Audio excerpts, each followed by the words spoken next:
আপনার তো এরকম 100 টাকা দিছি, 500 টাকা দিছি, কিন্তু কখনো তো এত খুশি হন নাই। আজকে এত খুশি কেন? ও, এটা হলো নয়া নোট।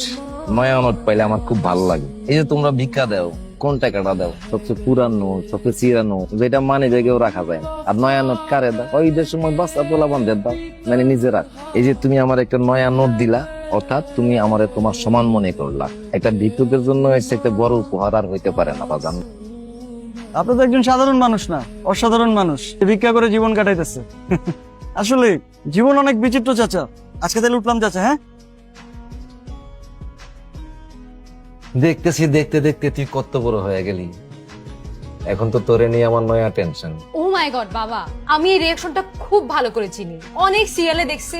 তুমি নিশ্চয়ই এখন টিপিক্যাল বাবাদের মতো বিয়ের সাথে কথা বলবা। প্লিজ বলো, প্লিজ। না, বিয়ের সময় হলে আমি তোমাকে নিজে এসে বলবো, দরকার হয় ছেলেকে আমি তোমার সামনে নিয়ে হাজির করব। তুমি প্লিজ এগুলো নিয়ে ভাইবো না। তুমি প্লিজ কফি খাও না। তাহলে তোমার অনেক টেনশন কমে যায়।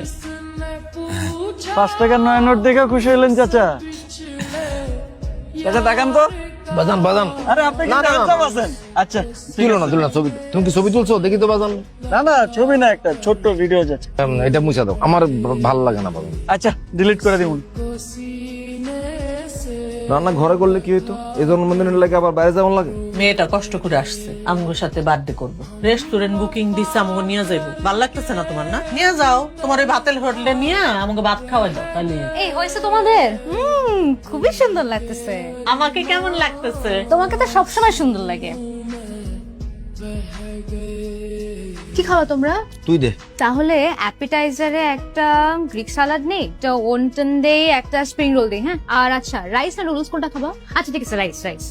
রাইসের সাথে চিকেন ঝাল খাবা? তাহলে ঝাল একটা, এই যে চিকেন কারি নেই, একটা এটা নেই। আচ্ছা এগুলোই অর্ডার দিই। হ্যাঁ ঠিক আছে, ওকে। আচ্ছা আম্মা, এত কিছু কি খাইতে পারবা? খাক না, আজকার জন্মদিন। আচ্ছা ঠিক আছে, 9টায় দে। কিন্তু এই যে মুরগির, চিকেন বাইরে এলে একটু ঠিক করে কথা কবে না? আচ্ছা ঠিক আছে, চিকেনের এইটা বাদ দিয়া ওইটা দো, তাহলে 20-40 টাকা বাঁচ। তুমি 20-40 টাকা বাঁচায় কি করবে বলো তো? তুমি সময় এরকম করো, দিস ইজ সো এম্বারাসিং। এখানে এসে কেন এরকম? আমি তোমাকে বলছিলাম না আপু। এই 20 টাকা বাঁচাইলে যে কি হয় তা যদি তুই বুঝতি মা। আচ্ছা ঠিক আছে দে মামা। একটা 5 স্টার রেস্টুরেন্ট ওয়েটার বলে ডাকতো, মামা বলে না। তুই ডাক। Excuse me.